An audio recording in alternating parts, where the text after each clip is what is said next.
Alain Prost has taken the advantage. Senna is trying to get through on the inside and it's happened immediately. This is amazing. It was amazing.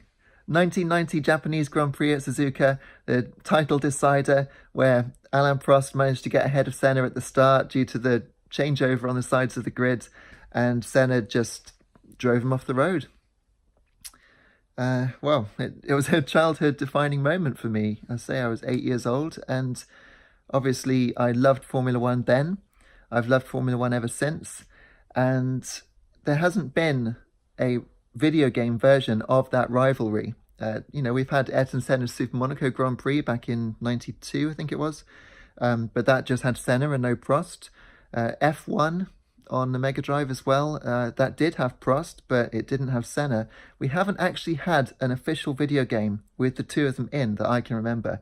So with Codemasters now announcing that they've got the license for both drivers and their cars for their new F1 2019 game, well, I'm so excited. So let's have a look at the trailer. So the trailer starts off with that famous TV footage from Suzuka in 1990, which also includes the onboard footage from Prost's car after he'd been taken off. Then we move on to our first look at the drivers' 3D likenesses in the new game. So there's Ayrton Senna in F1 2019, and, well, I'm sorry to say, he doesn't really look like Ayrton Senna.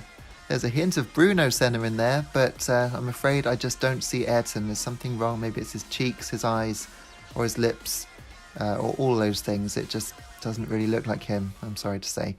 But Alain Prost, on the other hand, that's definitely Prosty. That's my childhood hero. I always wanted him to win, and Ayrton Senna was my pantomime villain when I was about 8 years old, 9, 10. So yeah, that's 1 out of 2. It's not too bad. It's good to see that the drivers are in the game anyway, so I'm just happy with that. However, the cars themselves look amazing. Look at this McLaren. Now, the only thing that's wrong here that I can see, of course, is the lack of cigarette advertising. I can completely understand that, but it does mean that iconic livery isn't quite right, but it is the best it's looked in any of the games, any of the official games that I've seen so far. That's a very good looking car, so I'm excited to drive that. And then we move on to the Ferrari, and although that too is lacking the cigarette advertising, it doesn't matter so much because the car is predominantly red, blood red of course, the Ferrari, and so the cigarette advertising is very small, and instead they've just gone with a white box there, so that's not so bad. The car looks fantastic, and both the drivers have got their helmet designs there, and you see that Alain Prost has also got his yellow stickers on the front wing and the rear wing, which lets you see from a distance that you're looking at Prost and not his teammate Nigel Mansell.